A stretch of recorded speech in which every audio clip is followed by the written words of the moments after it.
Hello, listener. I have a new features on the podcast. Now you can click on a link, directly send me a message so that I can hear how has Beyondhood impact you? How does Beyondhood make you feel? It would be lovely to hear, and it's super easy. Go to the show notes above the description. There's a link. Say click here to direct message. Once you do that, it will directly link to your phone. And don't worry, I won't be able to see your phone number.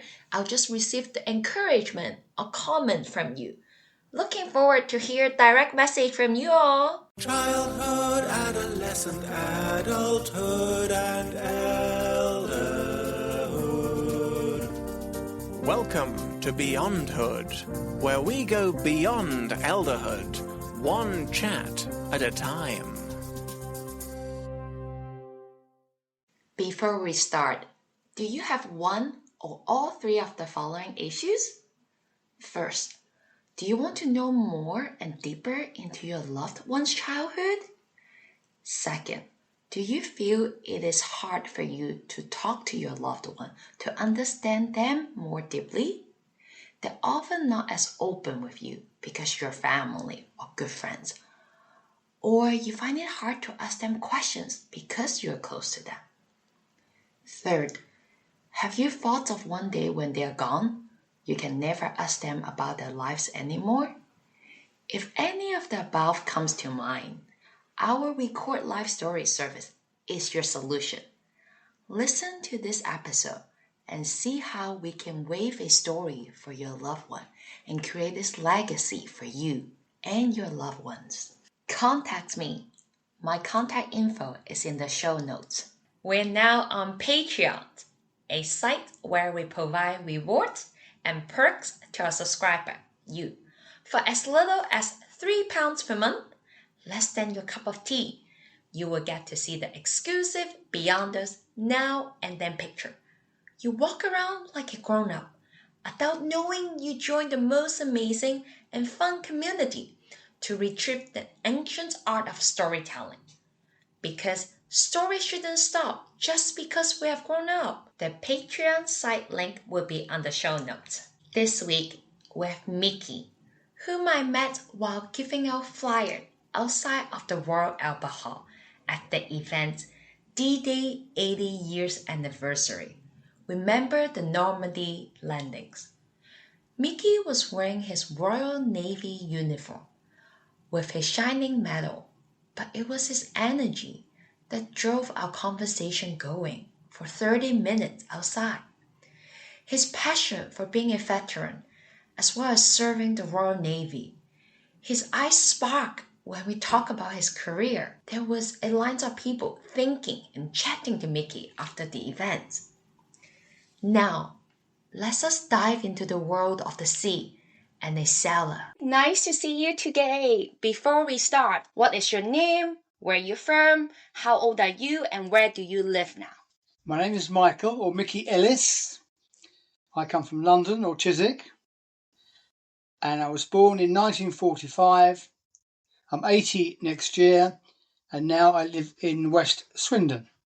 Great, thank you. So we're going to start the recording today now. How would you describe your childhood? Where did you grow up in London? And can you share with us a story that defined who you were as a child? I grew up in a council house in Hounslow. My parents lived in Hounslow, but their house was bombed by the German doodlebugs. So the council rehoused us, where I lived from birth right through until I joined the Navy at age 15, 1961. So I spent all my years in Hounslow, walking my dog and climbing trees and doing the things that young kids don't do today. We used to go to crows and birds nesting. And so we would get eggs from birds' nests, blow the yolk, and then exchange them for different... So it's a hobby. And so the crow's nest was a large tree, and I was the only one brave enough to climb the tree. So my friends dared me to climb the tree to get these eggs out. And when I got to the top, the crow attacked me viciously, twice, like a Spitfire. And then my friend got his pea shooter out and a catapult to woo away the bird. And then I fell halfway down the tree, which I still had the scars, but still retrieved the eggs. Wow. Yeah, so that's an adventure. Mm. And what did your parents do, and what was your relationship with them like? My mother was an abandoned child in Liverpool from birth. My father was in the King's Troop Horse Artillery in the Army. How they met in London, I don't know, but they did. Then they got married in 1920s or something or other. And then they lived in Hounslow. My mother worked in the ammunition factory for the war. And my father served in the army. Mm. So how would you describe your relationship with them? Oh, it was quite tough because after the war years, parents were struggling for money. Mm. My father was always ill with bronchitis because the weather in London was full of smog and fog. So he used to drink quite heavily, only to clear his lungs. My mother was extremely talented. She was a seamstress, shorthand typist. She did a lot of secret work for the Ministry of Defence. And she did a seamstress in Savile Row in London. And she was involved with the Royal Ballet, altering the dresses in the Royal Ballet in London, and also the Yeoman of the Guard. So she was very talented, but she had 4 jobs in any one day, 3 to 4 jobs, just to keep food on the table. And how about your siblings? Do you have any siblings? Yeah, I have an elder sister, but she was a war baby. It was called a war baby. She was taken out of London to Yorkshire, 1941, I think, where she stayed because she had easier life there. A brother who was in the Merchant Navy, very talented, but unfortunately no longer with me. Merchant Navies, they were civilians, and they supplied all the Arctic convoys in the war with all the ammunition and guns and things from America. And I didn't really get on with them because the age difference was vast. So I didn't have very many true friends as a 6-year-old. Yeah. So I kept myself to myself and my dog. Got you. I know you had 2 dogs. Can you tell us about them? 2 dogs, yeah, I did. Yes, absolutely. The first dog was a Cocker Spaniel. And he used to come, wherever I went, he would come with me. And he'd wait for me outside school. And then, unfortunately, he got run over by a car. So my father then got another one, which was a Labrador, which again was a very close friend of mine. And we used to go everywhere together, long walks and things. And then I joined the Navy, and he passed away at old age. So that was the story of my life. My 2 closest friends. And do you still remember how they look like? Yes, Cocker Spaniel had long puffy ears, liver and brown coat, called him Spot because he had a spotted coat. And then the Labrador was Prince. That's Prince. That's right, correct. Yeah, called him Prince because he looked like a prince. So I know that your older sister was part of the Operation Pied Piper. So what was that? Well, Operation Pied Piper was when they took all the youngsters from London and they rehoused them in country houses right through England because of the doodle bugs and the German bombing London. So my sister she was finished in Lockwood, Huddersfield. It was a very posh part of Huddersfield.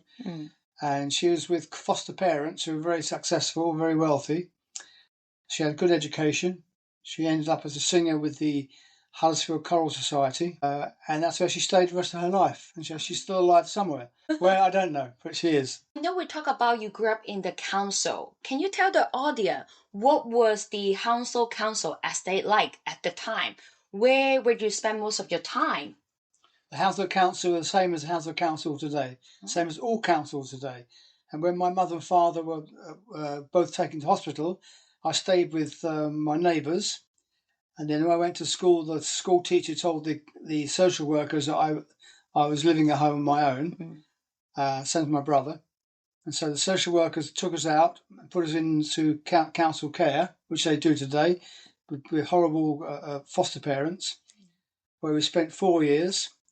And then we went into Dr. Bernardo's home, who couldn't cope with me, so I got a reputation of being kicked out of Dr. Bernardo's home as well. And I finished up back in Hounslow when I was 13.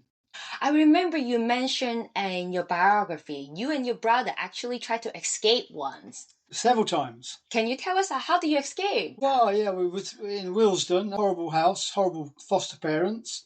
We got locked in our room every night.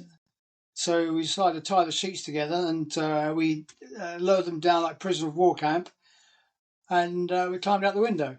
And absconded for a couple of hours. We climbed down the sheets and went and had some fun, throwing stones at the windows like boys did those days.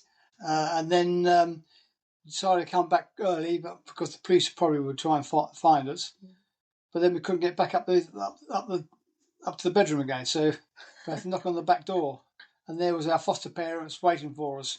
Horrible people. Oh. They moved us from Bernardo's homes in Willesden to Barrowgate Road, which is a leafy road, still there now. Leafy Avenue, where a lot of film stars now live. It was a council care accommodation, 6 bedrooms, but very, very nice foster parents. And the husband was an ex-Royal Navy submariner, so he'd tell me stories every night, which enthused me so much that I wanted to join the Royal Navy. Ah. So that's where it all started off. When did you move back with your parents then? I moved back when I was 11, just before the 11 plus examinations. What would you say was your most memorable historical event when you were a child? I know that when you were 8, Queen Elizabeth II had her coronation. Yeah. Do you remember where were you at that time? Yeah, we had a street party on our estate. Everybody brought cakes and things like that, and that was hilarious. That was a wonderful time, yeah. Yeah. Was there TV back then? Well, I think they had television, but we didn't have a television set or radio, so we didn't watch it. We weren't interested in watching on television, just interested in the party and lots of good food. Wow. Now, so I understand you only have formal education once you were 11. Did you like school? What was the most adventurous thing you've ever done? Well, first we went to the junior school. Yeah. And that was before they were taking 11 plus. So that's when I befriended a couple of nice boys, same age, who helped me. But I didn't pass the exam. So then I went to Woodfield Secondary Modern School, which is still there now, called Cranford School. And I started off school there where I excelled in sport. Education wasn't on my list. Hated education. I just enjoyed sport every day, all day. Mm-hmm. I know you did so many different sports. What were they? What did you do? My 3 main sports, breaststroke as a swimmer. I did a spell of being a diver, springboard diving, a cross-country runner, which I was the English school's under-15 champion, and then gymnastics. Wow. Which is a major sport at the time as well. So I need to ask you a tough question. What was your favorite? And which one were you at the best? I was most successful at my running because I got the Thames Valley Harriers, which is a famous running club. They took me on board and coached me. Heston Swimming Club, which had a couple of Olympic swimmers. So I used to go to the Olympic training sessions every Tuesday and Sunday with them. Gymnastics faded out really because it wasn't we didn't have gymnastics clubs at the time. So it was down into running and swimming, but I still did the gymnastics. I enjoyed it very much. There is an inter-class running that you did with one of the boys in school. Can you tell us that story? Yes, when we joined the school, everybody had to run up for a 1.5 mile course. Every boy had to run the course, come back. And I was determined to win, but one boy, I always remember his name, Billy Smith, finished up playing football for Brentford, and his son was a world triathlon champion. But Billy, long legs, good runner, and he beat me the first couple of times, but I was determined I was going to beat him, and eventually I did. Then Bill turned to football, I turned to running. But he passed away, unfortunately, of cancer. But his son lives in America, I think, coaching triathlon. Wow, you have exceptional memory. I can remember every single minute of the day. In addition to sport, I know that back in that time, because of unemployment, recession, you had to find a job, and there were lots of hand-on things that you work from getting from family and friends. What did you do? Well, yes, I mean we couldn't work. Well, the government at the time introduced a limit or minimum age to work, which was 14. But we used to work at 11. So I used to go on the farm and help on the farm, and then I'd have a milk round in the morning and a paper round, delivering newspapers. And then when I got to 14, I had 3 paper rounds and 2 milk rounds, and then a Saturday morning job on the farm. And we did that right up until I was 15. Wow, how early do you have to wake up to do all of that? Yeah, 5:30 in the morning, every morning. I remember you said that you even look into the bike, how to build it, make it faster. Well, yes. So eventually, I was given the job of delivering the Sunday newspapers, and by then, there's News of the World, really thick papers, and 2 rounds in one morning, and they're too heavy for me to carry. And I noticed that the local butcher had a butcher's bike with a carrier on the front. So my dad said, "Look, why don't you put a carrier on the front of your bike, and we'll build a bike so you can put your newspapers on this," which we did. And then the idea caught on with my friends, and I asked my dad to make the same bike. It was a similar bike, so that's what we did, yeah. Oh, that is so clever. It's very simple but clever, yeah. Yeah, I know that you really enjoy sport when you were in school. And how did you join the Sea Scout? The boy older than me, John Chatwood, he was in the Sea Scouts, and his father was the caretaker in school. So he showed me around the school and said, "Look, if you want to join the Sea Scouts, I would like to see you." And the Sea Scouts met at the school every Friday. So I joined. I didn't get a uniform first of all, but then eventually I got a uniform with sailor's cap and blue outfit, and then I became a patrol leader and got qualified, and that's what inspired me to join the Navy. So what was Sea Scout like? Like, what did you have to do? Well, Sea Scouts were like scouts, normal scouts, but Sea Scouts, they were centred more on rowing and water activities. They had a disused Admiralty motor torpedo boat in Hampton, given to them by the Royal Navy. So we used to go down there at weekends, and I had to train to take other boys rowing and sailing, and that's when I learned all my craftsmanship, water craftsmanship. And how do you connect the Sea Scout with the Navy? Was it one of the main reasons you decided to join the Navy? Well, not really, no. But Sea Scouts were sponsored by the Admiralty. So the Royal Navy, Admiralty provide them with funds and money, training courses. So that was quite exciting. My father was in the King's Troop Horse Artillery, and because of his rank and the regiment, one son was allowed to go to the Royal Duke of York School in Dover. Duke of York Royal Military School in Sandhurst in Kent is one of the highest performing schools in the UK. A lot of army and royalty went there. So my father asked my brother, of which my brother refused. So my father asked me, which I refused as well. And then my brother joined the Merchant Navy, came back from the Merchant Navy with all these trinkets and things. So I said, right, that's it, I'm going to join the Royal Navy. And I really joined the Royal Navy because of the Sea Scouts, but because I wanted to rebel against my father's wishes. The Royal Navy would be fighting the submarines and the active service. Got you. Which we all call the veterans. And now on to the big question. So what was the application process in joining the Navy? Well, very difficult. I had to go and fill in lots of forms and mathematics, English, but I couldn't understand half of it. But I passed the flying colours because one of the main exams was logical thinking, where you had to put boxes and things and all that sort of stuff. Square the box and make the. And I came out on top of the recruits, and that's how I came to join the Royal Navy. At that time, you could join at 15, straight from school. Got you. And at the same time, you had they introduced apprenticeships for boys that weren't qualified, or they could join the services. So I chose to join the Royal Navy at 15, 18 months training, and then that's where my career took off. Okay. So you joined the Navy at the age of 15 in 1961. And I understand you were at the HMS St. Vincent. So can you tell us, what was that year like? What was some of the story in that year? Well, there were two boys' training establishments. One was HMS Ganges, which is in Ipswich in Suffolk. That was formed in the 1800s, and they had approximately 2,000 boys. And the HMS St Vincent, we had 700 boys, and primarily the role there was to train us up to become officers, and more specialised communications and such like. So we had a lot of freedom compared to HMS Ganges, but it was still disciplined, a lot of marching, a lot of military work and things, sailing, sea training.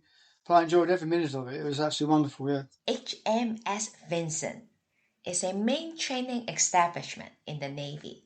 It was a battleship launched in 1908.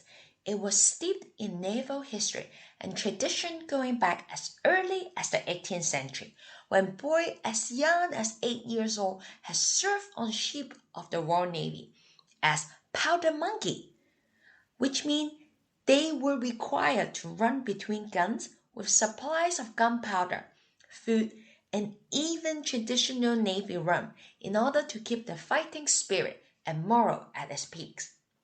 It became a boy training ship after the end of the war until 1968 when it was closed. With my sporting background, the moment I joined, I excelled and I was becoming a bit of a star. So Tell us about that. I won most of the competitions. I ran with the Navy juniors.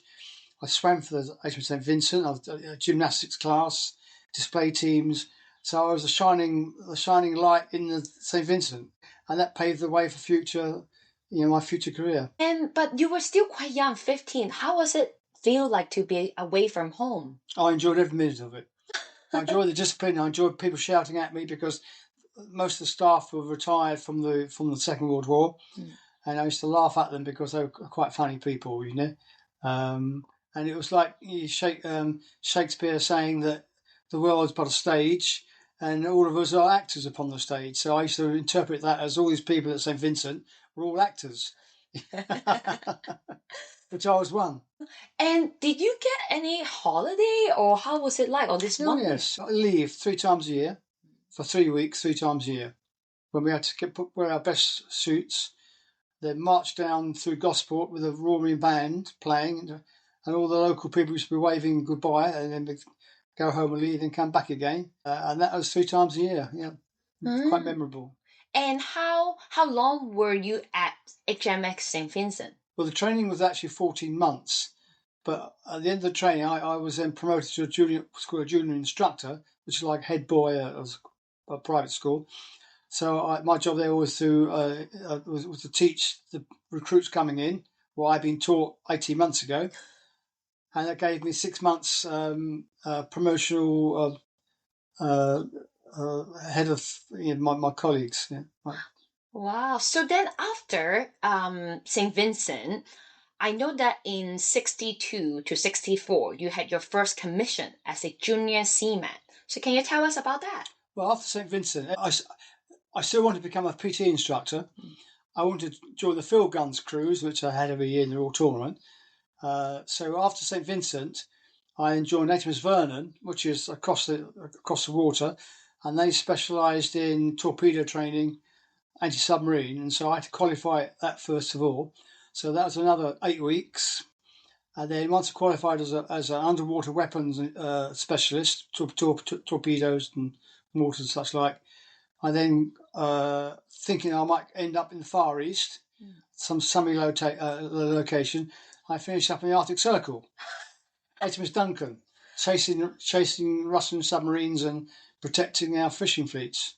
How did they decide where to send you, or do you get a say in that? Well, yes, 4 months before you're due to leave training, you get what's called a draft preference card.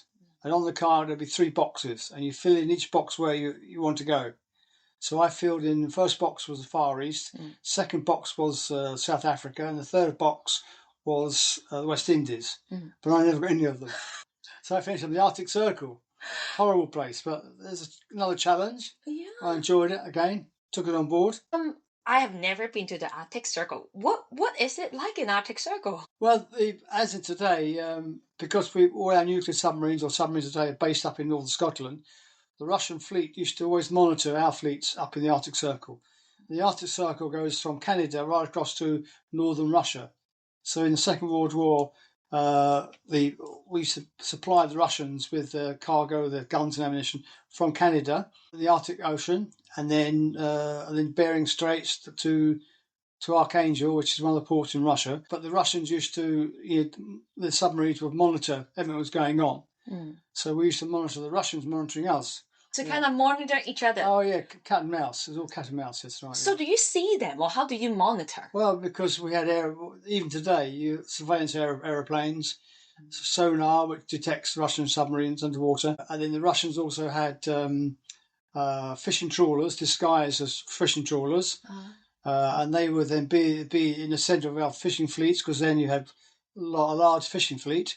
We had a large fishing fleet, and amongst them there would be this peculiar-looking fishing trawler with all this radar wires and things, but we knew it was Russian, so our job was to monitor them as well. Yeah. So what was your main duty at that particular mission?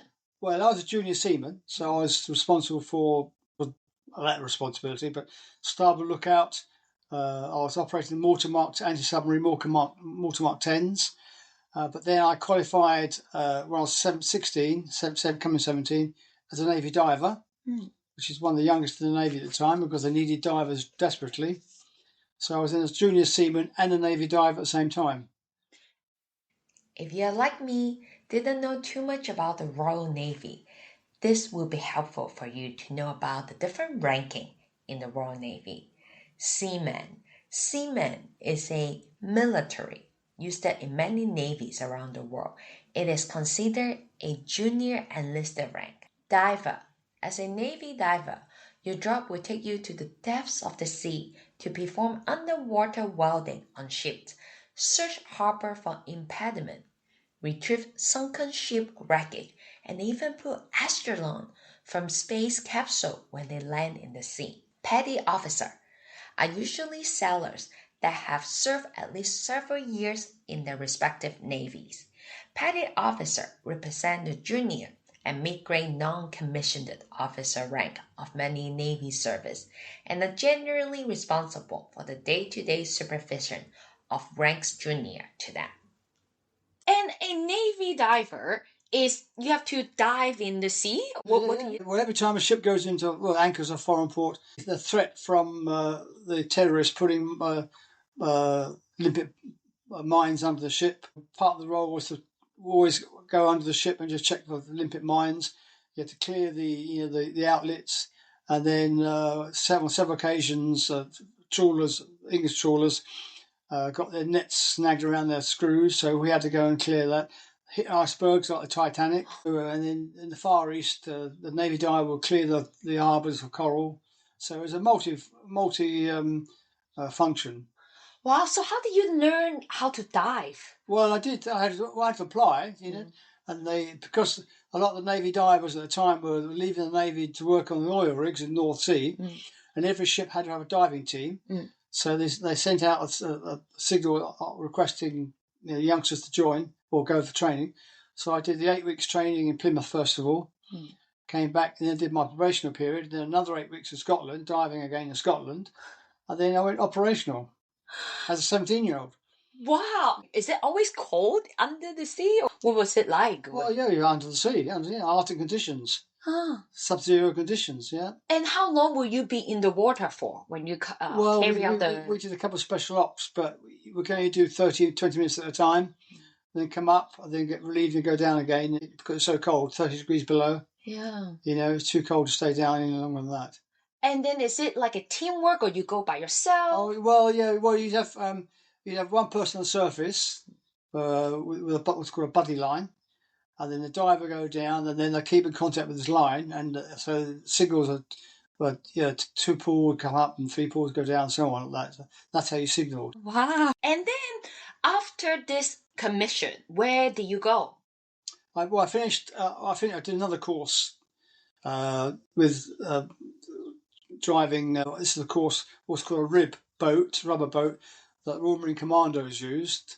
So we did the training for that, and I was the coxswain of a boat. So we did special ops with the Royal Marine Commandos in Norway. And I came back, and then I volunteered for the field guns cruise at the Royal Tournament, which is quite fun.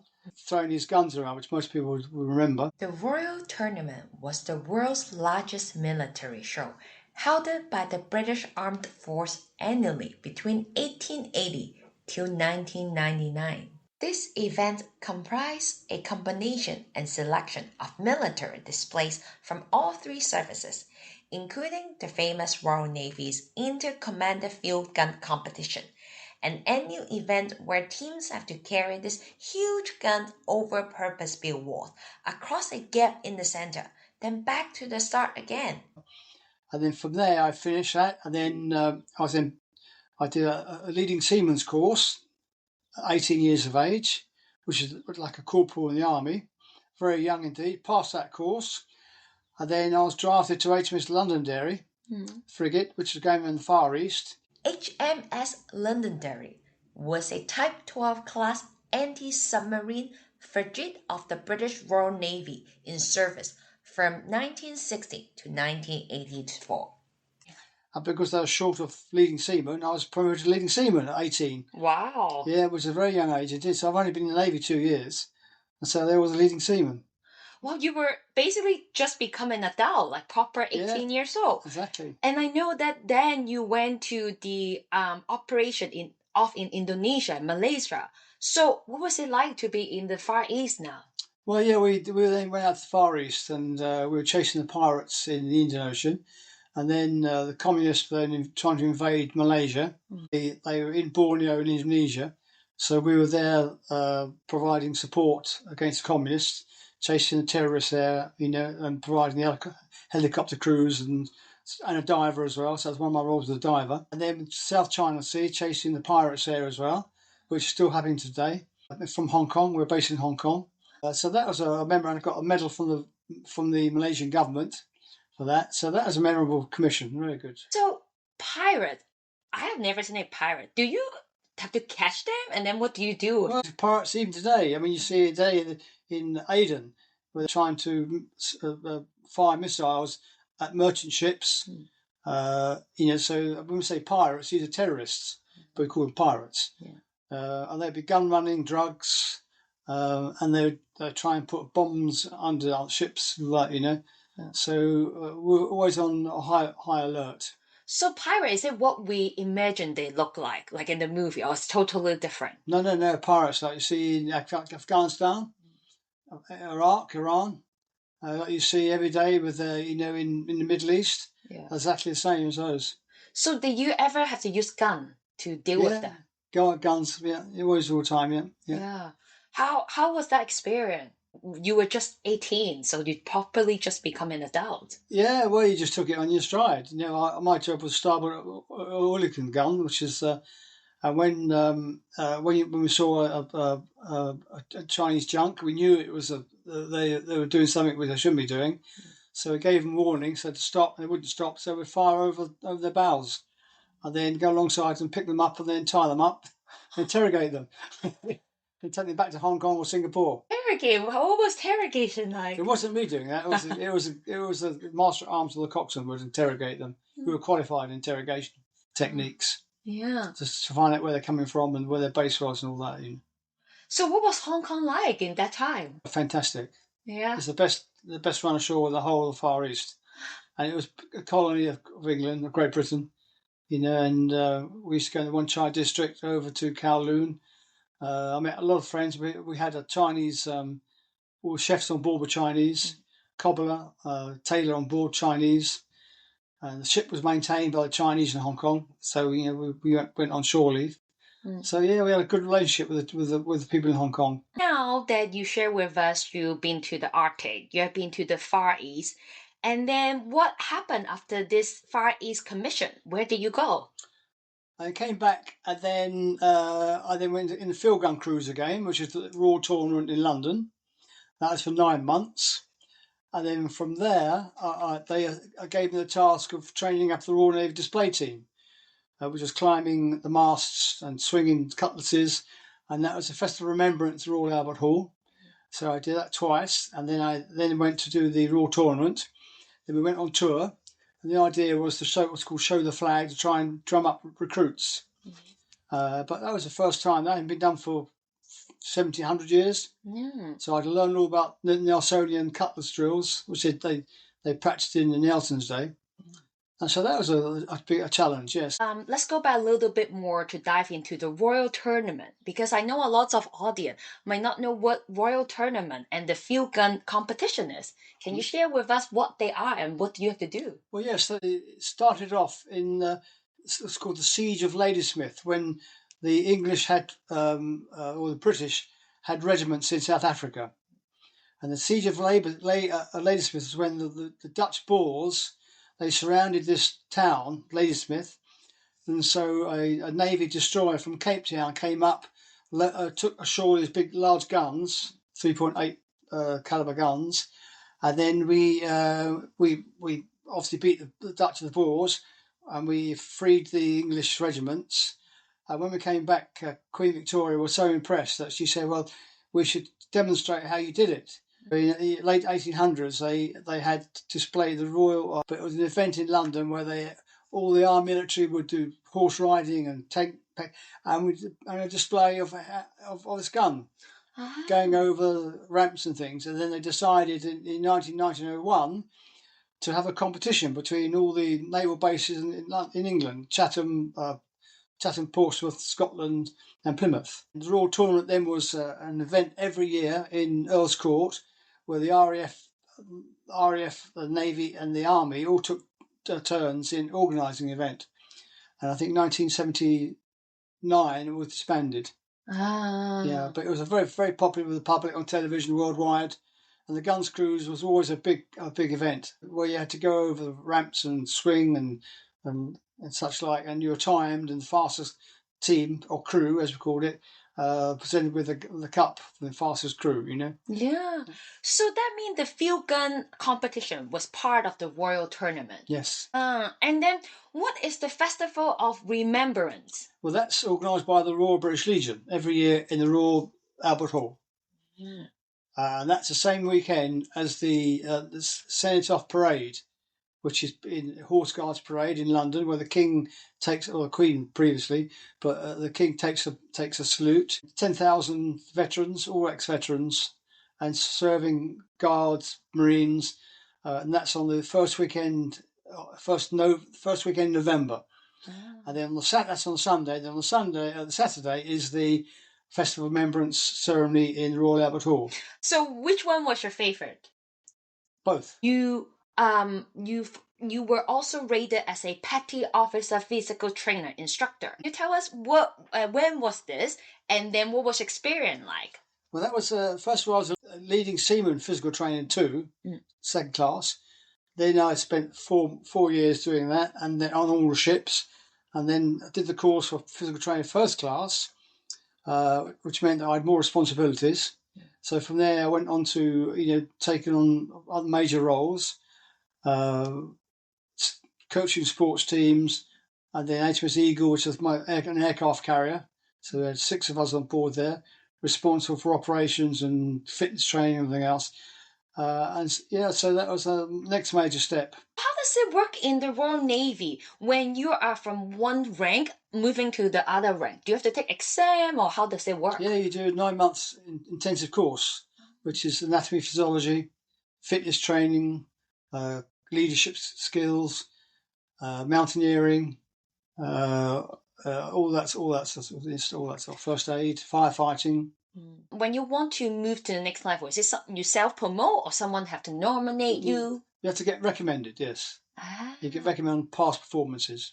Is this the time that you were at HMS Eagle as well? Yes, that's correct. HMS Eagle, Navy's largest aircraft carrier at the time, was a fearless aircraft carrier of the Royal Navy in service 1951 to 1972. Until the arrival of the Queen Elizabeth class aircraft carrier in the 21st century. She and her sister, Ark Royal, were the 2 largest Royal Navy aircraft carrier ever built. What commission did you do on HMS Eagle? Well, that was 1969. So at the time, I was a special duties officer candidate, but also I was in the Great Britain One Pentathlon squad. So I was drafted to Eagle to do my qualifications for an officer, which is 2.5, 3 years, as a petty officer first class. And then I had to make a decision whether to become an officer or pursue my modern pentathlon career. Will Mickey stay in the Royal Navy, or will he choose the modern pentathlon career? What is the dramatic thing that happened to Mickey once he's into his elderhood? And what will be his biggest advice and legacy to the next generation? Want to find out more? Wait for our part 2. Thank you. Before you leave, if you love this episode, please stay tuned for our next one. If you haven't done so, please follow Beyondhood in your favorite podcast listening app. Or you can follow us on Instagram, Facebook, and LinkedIn. If you found this conversation inspirational or interesting or valuable, chances are you did, since you're still listening. Would you do me a personal favor, a 6-second favor? Share it on your social, email, or tell a friend. Tell a person you know who can benefit from this conversation, who you think will be inspired by our Beyonder, who is navigating how to age with grace and motivation so that they can join and be part of our mission. You guys can discuss. When a podcast becomes a chat becomes an action. Then we're closer to create a community where we go beyond elderhood, one story at a time. Childhood, adolescent, adulthood.